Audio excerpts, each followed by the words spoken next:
స్వామీజీ మీరు అంతా బాగా చెప్పారు.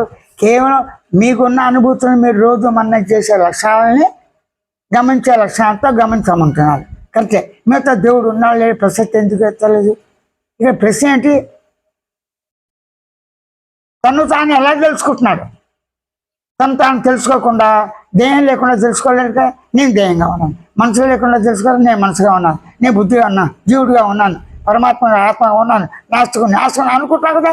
నువ్వు తెలుసుకోమని చెప్పారు కానీ భగవంతుని తెలుసుకో అని చెప్పరుగా ఎవరు. భగవంతుని తెలుసుకున్న తర్వాత భగవంతుడు వరాలు ఇస్తాడు. అన్ని చేత అన్ని ముచ్చు ఏంటి ఇదేంటి అడిగితే ఇది ప్రకృతి నీతి, అది నా నీతి అంటారు. అందరు నమ్మరుగా. విశ్వజనీయమైన సత్యం కాదు, అందరు నమ్మరు. అందరు నమ్మేది ఏంటి? నిత్యకృతాలను అనుభూతులు.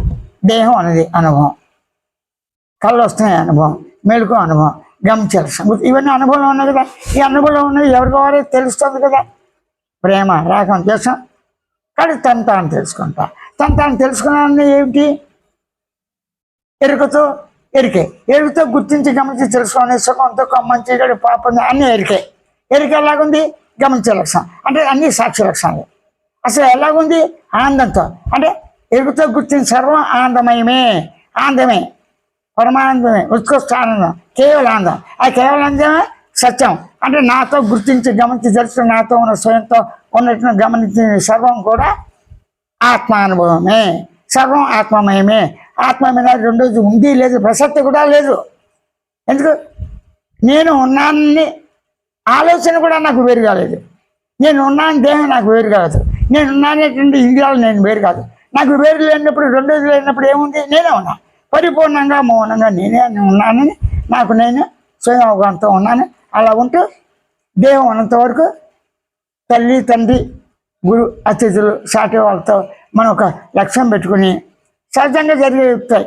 లక్ష్యం ఉన్నాయి పైన ఏడవటం లక్ష్యం పెట్టుకుంటారు కొంతమంది. ఇంటికి రాగానే ఏడుస్తారు, అది అలవాటు అయిపోయింది. నవ్వటం కొంతమంది.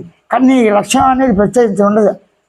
నువ్వు చేసే మాటలు దీన్ని బట్టి గర్భపడి నడుస్తున్నావు అనుకో, వెంటనే వెళ్ళాలి. స్కూల్ గంట గంటగానే బయటికి పరిగెత్తాలి, ఇంటికి వెళ్ళిపోవాలి. ఈ విధంగా ఎవరి లక్ష్యం వాళ్ళకి తెలుసు. లక్ష్యం పెట్టుకోవటం వేరు, సహజంగా జరిగేదే లక్ష్యంగా చేసుకుంటాం. కాబట్టి నీ లక్ష్యం అంతా కూడా సమాజ స్పృహతో ఉండాలి. మానవ సమాజ స్పృహతో మానవులను ప్రేమిస్తూ నీతో ఉన్న జీవరాశులను కూడా ప్రేమిస్తూ జీవితం కొనసాగిస్తూ ఓరకు ఉంటే సరిపోతుంది.